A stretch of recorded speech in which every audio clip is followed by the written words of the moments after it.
سخی بنو، سچے بنو. اللہ کو بخیل سے محبت نہیں ہے اور سخی سے تعلق توڑتا نہیں اور بخیل سے جوڑتا نہیں. ایک دفعہ شیطان نے ایک بنی اسرائیل کا واقعہ، ایک آدمی سے ملاقات کی تو اس نے کہا شیطان سے ایک راز کی بات تو بتا دے. کہنے لگا کیا؟ کہ تیرے یار کون ہے، تجھے پسند کون؟ کہنے لگا تین مجھے بڑے پسند. ایک جو شراب پیتا ہو، نشہ کرتا ہو، ایک جو غصے والا ہو، قابو نہ کرتا ہو، ایک جو بخیل ہو، کسی پہ خرچ نہ کرتا ہو. یہ تین میرے بڑے گھاٹے آ رہے ہیں. اور اگلی یہ کہ اگر کسی بدبخت میں تینوں کٹھی ہو گئی، غصہ بھی، بخل بھی، شراب بھی، تو پھر وہ پیر ہوتا ہے اور میں مرید ہوتا ہوں. پھر وہ میرے تو بھی بڑا شیطان. تو پہلے آپ لوگ ان تاجروں کو سچائی سکھائیں، دیانتداری سکھائیں، سخاوت سکھائیں، اللہ کے لیے قربانی دینا سکھائیں. کہ اللہ نے روک دیا، ختم. اللہ نے کہا یہ کام نہیں کرنا، ختم. سود نہیں کرنا، ختم. جھوٹ نہیں بولنا، ختم. دھوکہ نہیں دینا، ختم. سچائی دیانتداری پہ جمنا ٹھیک ہے، جاتا ہے تو جائے، آتا ہے تو آئے. رزق تو اللہ کے خزانوں میں ہے.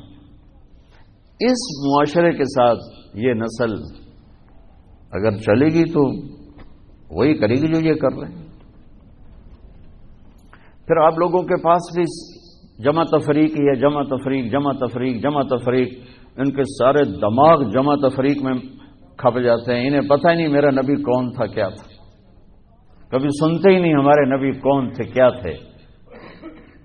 تو راہبری کا حق لے کر تو وہ تشریف لائے جنہوں نے سچائی سکھائی، دیانتداری سکھائی، محبت سکھائی، حیا کو سکھایا، پاک دامنیوں کو سکھایا، سخاوت کو سکھایا. حضرت علی سے کسی نے پوچھا کوئی حسرت، حضرت علی سے کسی نے کوئی حسرت. کہنے لگے جتنا علم تھا اتنا کسی نے لیا نہیں، جتنی سخاوت تھی اتنا کسی نے مانگا نہیں، جتنی سخاوت تھی اتنا کسی نے مانگا نہیں. یہ دو حسرت ہیں میرے دل.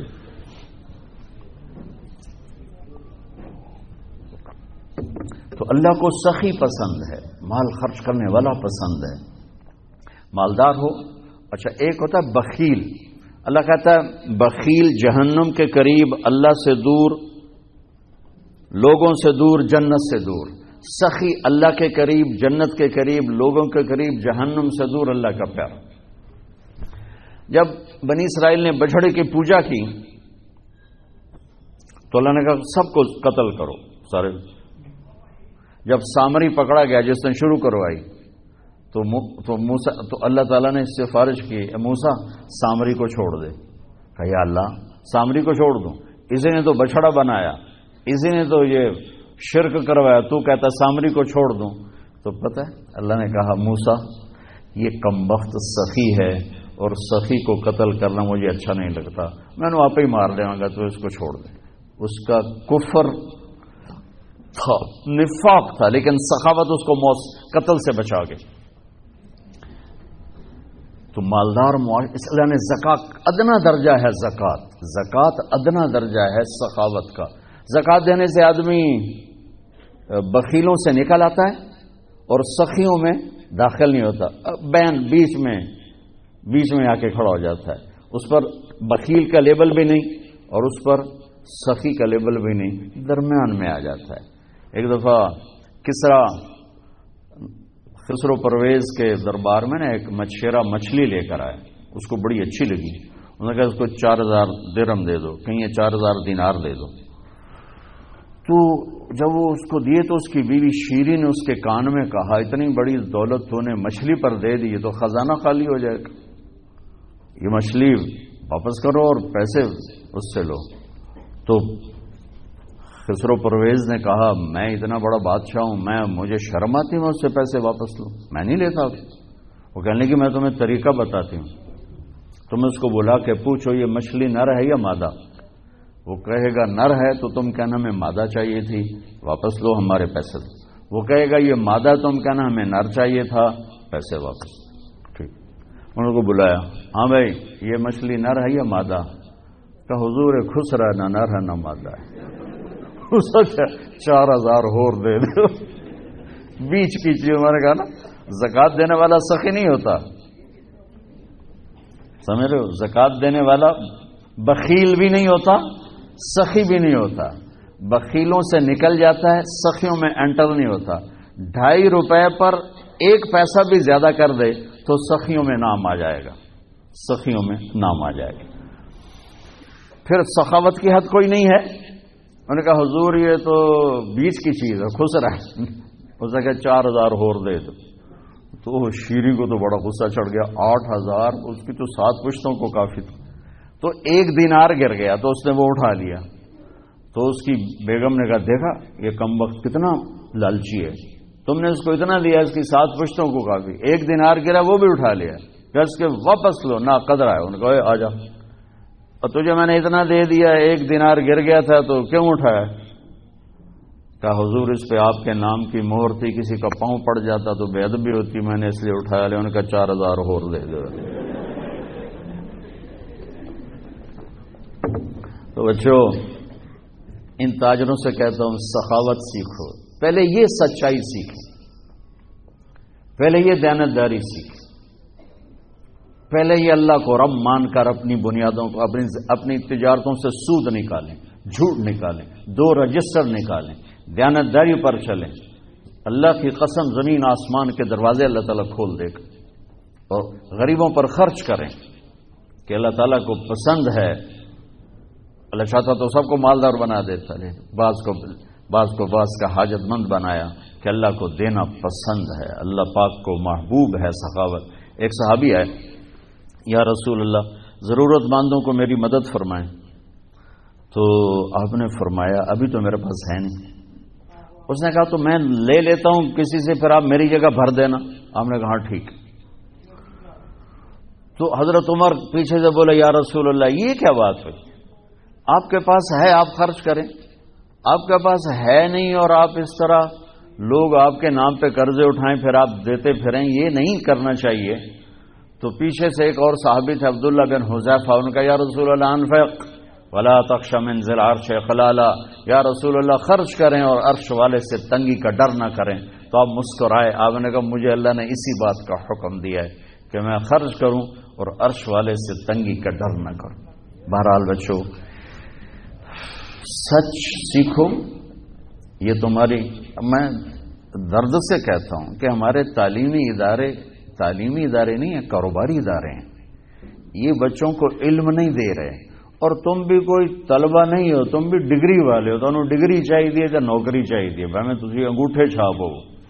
تمہیں علم کا شوق نہیں، انہیں دینے کا شوق نہیں، انہیں بھی کمائی کا شوق ہے اور تمہیں صرف جاب اور ڈگری کا شوق ہے۔ نہ تم میں کوئی علم والا ہے، نہ وہ عشق میں رہی گرمیاں، نہ وہ حسن میں رہی شوخیاں، نہ وہ غزنوی میں تڑپ رہی، نہ وہ غم ہے زلف ایاز میں۔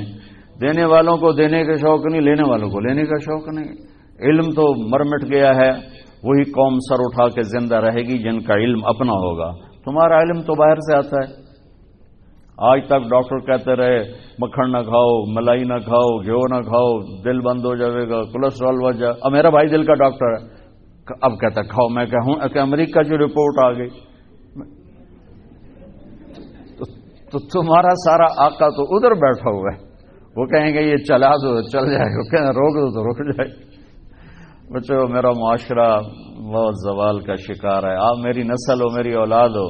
میں بہت تھکا ہوا تھا، مجھے یہ نعیم بھائی نے رات کہا، میں نے کہا ایک تو تیری مجھے بہت ہے عزت احترام کہ میں انکار نہیں کر سکتا، دوسرا یہ میرے اپنی اولاد ہے، اللہ کرے کوئی ایک بھی سچ بولنے والا ہو گیا اور کوئی ایک بھی دیانتداری والا ہو گیا تو چلو میری آخرت، میری قبر ٹھنڈی کرنے کا سبب بن جائے گا۔ جس قوم میں سچ ہوتا ہے انہیں کوئی ڈبو نہیں سکتا، جس قوم میں دیانتداری ہوتی ہے انہیں زوال نہیں آ سکتا، جس قوم میں انصاف ہوتا ہے ان پہ سورج غروب نہیں ہوتا، جس قوم میں ظلم ہوتا ہے، جھوٹ ہوتا ہے، بددیانتی ہوتی ہے، ان پہ سورج کبھی چڑھا نہیں، انہوں نے عروج کبھی دیکھا نہیں، ذلت و پستی کے سوا کچھ نہیں ان کے پاس۔ چوپڑی روٹی کھا لینا کون سی بڑی بات۔ مجھے ایک میٹرک میں ایک کہانی تھی، میٹرک میں نا انگریزی کی 2 کتابیں، ایک موٹی کتاب تھی ایک چھوٹی کتاب تھی، وہ چھوٹی کتاب میں ایک کہانی مجھے یاد آ گئی۔ ایک شہری کتا جنگل میں جایا کرتا تھا، تو اس کی نا جنگلی کتے سے دوستی ہو گئی. تو جنگلی کتا تھوڑا ماٹکا جو ہڈیاں نکلی ہوئی ہیں، شہری کتا موٹا تازہ. تو ایک دن وہ جنگلی کتا کہتا ہے یار تو کیا کھاتا ہے؟ انہوں نے کہا میں پراٹھے کھاتا ہوں، انڈے کھاتا ہوں، ڈبل روٹی کھاتا ہوں، دودھ پیتا ہوں، گوشت کھاتا ہوں. ان کہ یار میں تو نام ہی آج سن رہا ہوں، میں نے تو کبھی کچھ کھایا ہی نہیں ہے یار، میں نے بھی لے چل، میں بھی کوئی کھاوا کو، میں بھی موٹا ہوں. انہوں نے کہا آ جا. تو وہ اس کو لے کے چلا. تو جب جنگل سے نکلے تو روشنی میں جنگلی کتے کی نظر پڑی گلے میں پٹا. تو وہ کتا کھڑا ہو گیا، کہنے لگا میرے بھائی اے کیے. انہوں نے کہا یہ پٹا ہے. وہ کیا ہوتا ہے؟ کہ یہ غلامی ہے. میں کسی گھر کا ملازم ہوں، غلام ہوں، ان کا پہرا دیتا ہوں، ان کی راکھی کرتا ہوں، ان کی نوکری کرتا ہوں، پھر وہ مجھے انڈے کھلاتے ہیں، پراٹھے کھلاتے ہیں، پتہ نہیں کیا. انہوں نے کہا میرے بھائی تجھے تیرے پراٹھے مبارک، مجھے میری آزادی مبارک. میں آزادی میں بھوکا رہوں یہ مجھے زیادہ پسند ہے اس سے کہ کسی کی نوکری کر کے اور میں کسی کا غلام بن کے میں یہ انڈے پراٹھے کھاؤں. پوری امت مسلمہ اس وقت وہ شہری کتے کی مثال ہے. تو میرے عزیزو، سچائی پر آؤ، دیانتداری پر آؤ، انصاف پر آؤ، محبت پر آؤ، درگزر پر آؤ. آپ ابھی بچے ہو، والدین کو عزت دو، والدین کی قدر کرو، اپنے اساتذہ کی قدر کرو. اساتذہ سے ہمارے نصاب میں انسانیت کا کوئی درس ہی کوئی نہیں کہ انسان اچھا انسان کیسے بنتا ہے. وہ تو بنتا ہے رسول پاک کی زندگی کو دیکھنے سے. وہ زندگی ہمارے پاس ہے نہیں، ہم نے سیکھی نہیں، ہمارے سامنے نہیں. تو مختصر سے وقت میں آپ کو کیا کہہ سکتا ہوں؟ کوئی بات دل کو لگی ہو تو لے لینا، نہ لگی ہو تو فقیرانہ آئے صدا کر چلے، میاں خوش رہو ہم دعا کر چلے. یہ تبلیغ کا کام اسی کو سیکھنے کی محنت کہ جب آپ لوگوں کو چھٹی ہو، موقع ملے تو کچھ دن جانا، انشاءاللہ بہت فائدہ ہوگا بچوں، بہت فائدہ ہوگا. یہ زندگی کو پلٹ دینے والی محنت ہے. کبھی عرش پر، کبھی فرش پر، کبھی ان کے در، کبھی در بدر. غم عاشقی تیرا شکریہ میں کہاں کہاں سے گزر گیا. کبھی راستوں میں تنہا، کبھی ہوں ورود صحرا. میں جنوں کا ہم سفر ہوں، میرا کوئی گھر نہیں ہے.